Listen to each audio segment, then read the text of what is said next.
अस्सलामुअलैकुम and greetings friends मैं Tahzeebul Hasan let's trade like a pro के प्लेटफॉर्म से। फ्रेंड्स, ये वीडियो वीकली वीडियो है। वीकली फोरकास्ट और एनालिसिस होगा गोल्ड, क्रूड ऑयल और बीटीसी का। फ्रेंड्स, इस वीडियो में हम आपको बेस्ट बाय और सेल जोन बताएंगे, फंडामेंटल के पॉइंट ऑफ व्यू से भी और टेक्निकल पॉइंट ऑफ व्यू से भी। फ्रेंड्स, मैं फ्राइडे को वीडियो रिकॉर्ड नहीं कर सका था, थोड़ा बिजी था काम के हवाले से। तो बेसिकली मेरा उस दिन सेल का प्रोग्राम था इसी जोन से जो आपको थर्सडे वाले दिन बताया था, लेकिन ये मेरा सेल जोन ब्रेक हुआ, तब इस जोन से मैंने सेल नहीं करनी थी और इस जोन से बाय करनी थी, जो आपको ये नज़र आ रहा है 2344 और 47 से। लेकिन मार्केट क्रैश करने की थर्सडे वाले दिन की रीज़न क्या थी? उसमें मेन रीज़न जो थी, तकरीबन दोपहर 1 बजे के करीब डेटा आया। डेटा था, न्यूज़ थी बेसिकली, कि चाइना ने गोल्ड बाइंग, गोल्ड हेजिंग रोक दी है, हाल्ट कर दी है, जिसकी वजह से मार्केट क्रैश हुई। और उसके बाद पाकिस्तानी टाइम के मुताबिक 5:30 बजे एनएफपी का डेटा है जो कि डॉलर के हक में आया, उसने भी फर्दर गोल्ड को डाउन किया और लो लगाया 2286 का। पूरे $100 की मूव आई। अभी मार्केट 2294 पे है। गोल्ड मार्केट की बात कर रहे हैं। फ्रेंड्स, एनालिसिस स्टार्ट करने से पहले फंडामेंटल न्यूज़ देख लेते हैं। इस वीक में कौन कौन सी न्यूज़ हैं। 10 तारीख को मंडे को यूएसटी के रिलेटेड कोई इम्पैक्ट न्यूज़ नहीं है। 11 तारीख ट्यूसडे को पाकिस्तानी टाइम के मुताबिक 10:01 पे 10 ईयर बॉन्ड ऑक्शन का डेटा है जो कि मीडियम इम्पैक्ट डेटा है। और फिर 12 तारीख वेंसडे को most awaited day of the month, 12 June 2024 Wednesday, CPI के 3 डेटा हैं, core CPI, CPI monthly, CPI yearly का, और क्रूड ऑयल इन्वेंटरीज का डेटा है। और सबसे अहम डेटा 11 बजे पाकिस्तानी टाइम के मुताबिक रात 11 बजे फेडरल फंड्स रेट का डेटा है। मेरा ख्याल था कि फंड्स रेट, इंटरेस्ट रेट ये कट करेंगे, लेकिन जुमे वाले दिन जो एनएफपी का डेटा डॉलर के हक में आया, अब चांसेस यही हैं कि इंटरेस्ट रेट कट नहीं होगा, इंटरेस्ट रेट सेम रहेगा। हो सकता है फिर इंटरेस्ट रेट ये जाके सितंबर में कट करें। रात 11 बजे ही फिर एफओएमसी इकोनॉमिक्स प्रोजेक्शन है, एफओएमसी स्टेटमेंट है, और फिर 11:30 बजे एफओएमसी प्रेस कॉन्फ्रेंस है। मिस्टर पावर स्पीच करेंगे। थर्सडे को, जुमेरात को, यूएसडी के रिलेटेड 3 इम्पैक्ट डेटाज आएंगे जुमेरात को। एवरी थर्सडे एक तो अनएम्प्लॉयमेंट क्लेम्स का डेटा आता है और इसके साथ 2 और डेटा आने हैं, पीपीआई का प्रोड्यूसर प्राइस इंडेक्स का डेटा। ये 2 डेटा आने हैं। और फ्राइडे को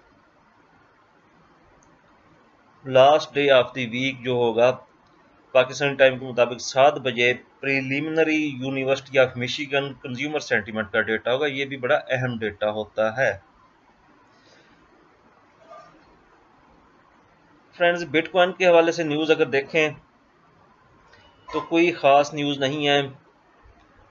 एनएफपी का ही बता रहे हैं कि एनएफपी की वजह से इसमें भी एक डिप आया और अच्छा डिप आया।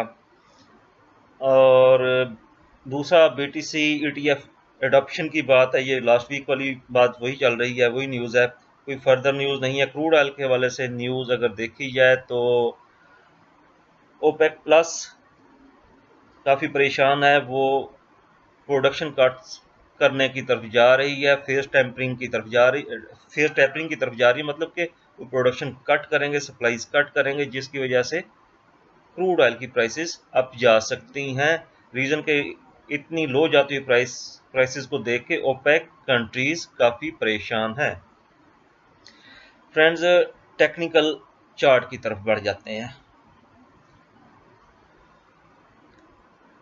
गोल्ड सबसे पहले H4 का टाइम, गोल्ड ने मंथली की रेजिस्टेंस 1 से रिजेक्शन ली, पिन पॉइंट रिजेक्शन लेके हमारे इस बाय के जोन के अंदर खड़ा है।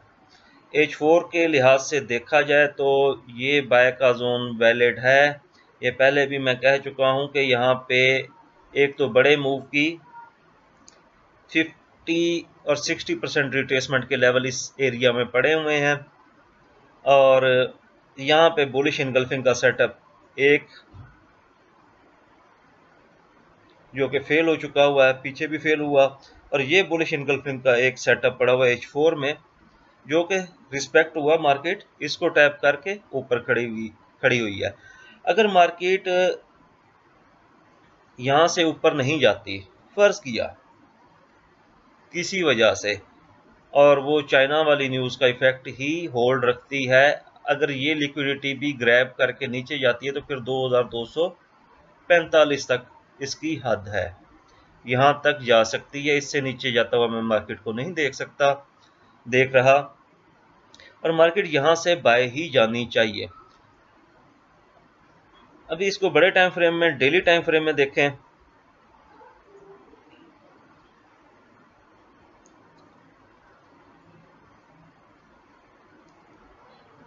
जी फ्रेंड्स, यहाँ से मार्केट 2386 से नीचे 2286 लगाया।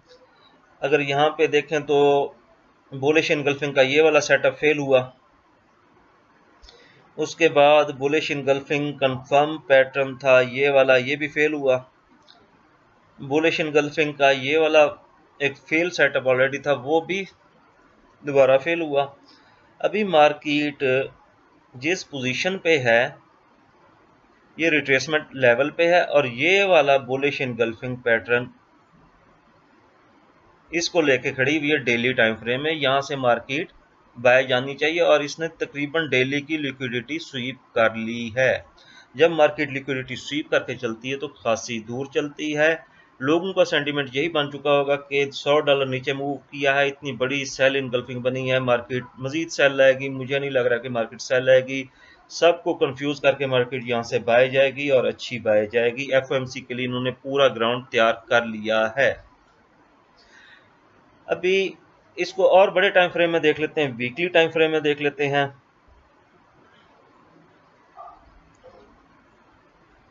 फ्रेंड्स, वीकली टाइम फ्रेम में ये सेल इनगल्फिंग थी, मार्केट ने इसको रिस्पेक्ट किया, सेल लाई।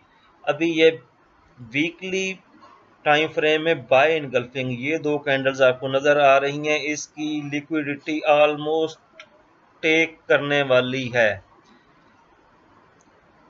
चंद पिप्स का फासला रह गया, मतलब कि 86 और 78 अगर ले लें तो कोई इतना खास फर्क नहीं है। यहाँ से मार्केट बाय इनगल्फिंग को रिस्पेक्ट करके बाय जाएगी। हाँ, अगर यहाँ से मार्केट गिरती है तो H4 के टाइम फ्रेम ये बता रहा है कि 2244, लेकिन यहाँ पे वीकली टाइम फ्रेम बता रहा है कि अगर यहाँ से ये नीचे गिरी तो ये तकरीबन 2190 लगा सकती है, 2190 एग्जैक्टली। लेकिन ऐसा पॉसिबल नहीं लग रहा, मार्केट ऊपर ही जाने के चांसेस हैं। फ्रेंड, नेक्स्ट बात कर लेते हैं क्रूड ऑयल की। क्रूड ऑयल H4 के टाइम फ्रेम में आ जाते हैं।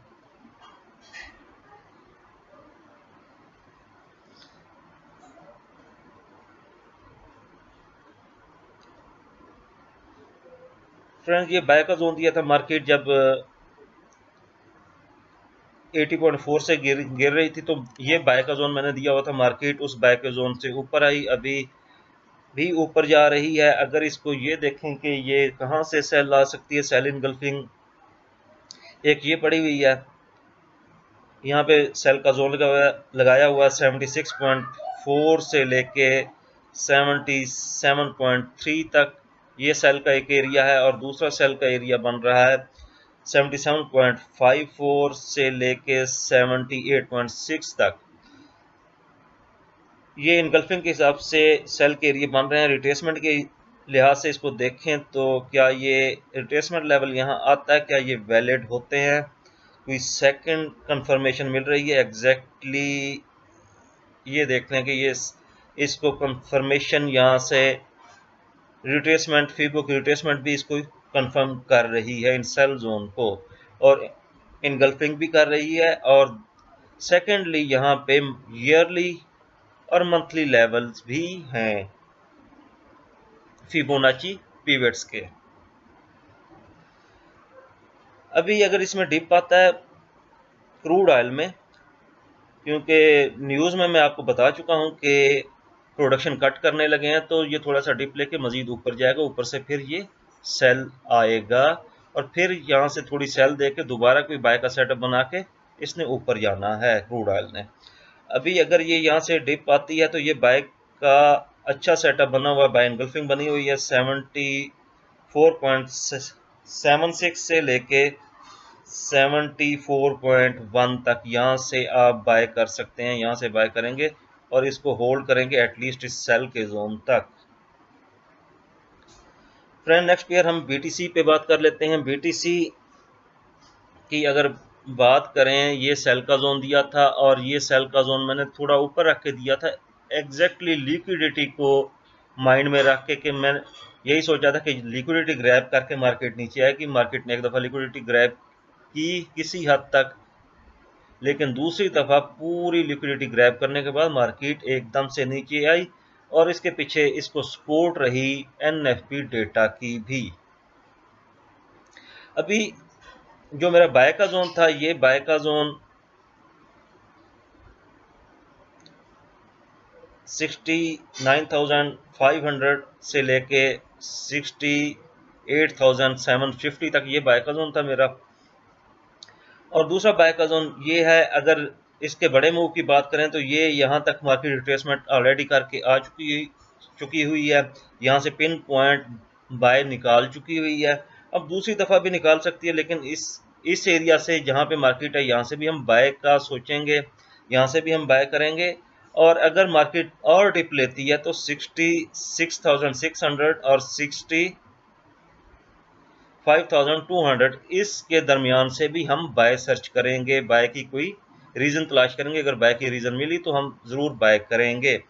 और ऊपर वाले जोन पे ज़्यादा मैं एम्फेसाइज इस वजह से कर रहा हूँ कि यहाँ से यहाँ तक रिट्रेसमेंट हो चुकी थी और 66,600 तक हो चुकी हुई थी। यहाँ से लेके ऑलमोस्ट 62,000 मार्केट ने लगाया है, 79,962 तकरीबन इतना लगाया, 72,000 ही हो गया। तो इसकी रिट्रेसमेंट लें तो मार्केट एग्जैक्टली इस रिट्रेसमेंट लेवल और इस बाय के जोन को रिस्पेक्ट करके ऊपर खड़ी हुई है। और मार्केट अगर यहाँ से गई ऊपर तो ये फर्स्ट फेज में इसने ये एफवीजी सेल का फिल करना है, और यहाँ से हल्की सी रिजेक्शन लेने के बाद अगर मार्केट स्टे कर गई 72,000 के ऊपर, डेली की क्लोजिंग दे गई तो मार्केट बहुत ऊपर जाएगी।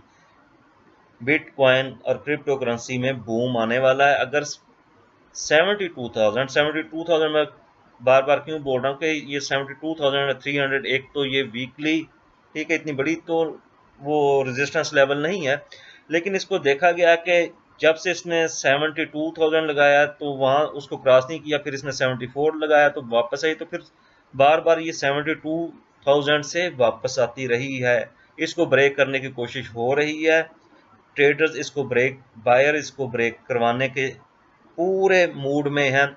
अगर मार्केट इसको ब्रेक करके ऊपर स्टे कर गई तो अगला target 77,000, 80,000 and so on, even के इसने 130, 150 और 200 के भी लगाना है इंशाल्लाह।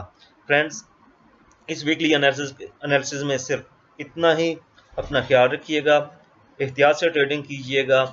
अल्लाह हाफिज़।